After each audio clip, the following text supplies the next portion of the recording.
اب ایک مرتبہ پھر جب افغانستان میں بحران نے سنگین صورت اختیار کی ہے تو وہاں کی لیڈرشپ پھر پاکستان کے خلاف الزامات اور بڑے سخت قسم کے بیانات دے رہی ہے، تو آپ اس کا کس طرح سے جواب دیں گے؟ جو مس پرسیپشنز ہیں، جو خدشات ہیں، وہ میرے پرائم منسٹر نے اور ریاست نے، پاکستان کے تمام سٹیک ہولڈرز نے بارہا ان کو ایڈریس کیا.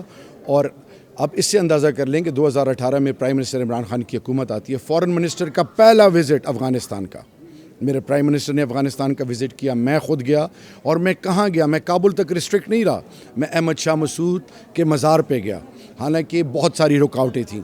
میں آج ایک بات آپ کے تھرو باور کرانا چاہتا ہوں، اس پہ زور دینا چاہتا ہوں کہ وہ جو اسٹریٹجک ڈیپتھ کا جو کانسیپٹ تھا، وہ اس پاکستان کی ریاست اور سٹیک ہولڈرز نے اس کو ڈسکارڈ کر دیا کہ افغانستان ایک خود مختار ریاست ہے، وہ اپنے فیصلے خود کرے.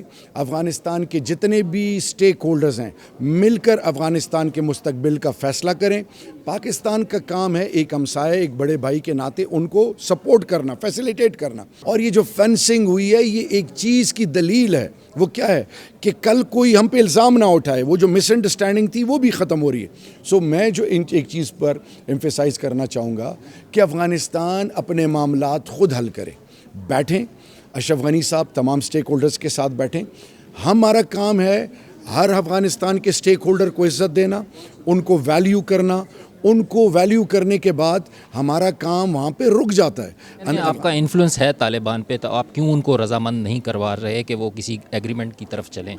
افغانستان کے امن کے حوالے سے جب یہ دوحہ ٹاک شروع ہوئے، تب سے لے کر پاکستان نے جو کلیدی رول پلے کیا، ابھی اس وقت امریکی انخلا نہیں ہوا تھا. اس وقت جب امریکی نیٹو پریزنس تھی، اس وقت کیوں اس چیز کو ویلیو نہیں کیا گیا؟ اب پاکستان ریکویسٹ کر سکتا ہے. بارہا آؤٹ آف دا وے پاکستان گیا. ابھی ریسنٹلی میرے پرائم منسٹر نے باقاعدہ مخاطب کیا اشرف غنی صاحب کو اور ان کو بتایا کہ ہماری سیکریفائسز کیا ہیں اور ہم کس حد تک گئے ہیں.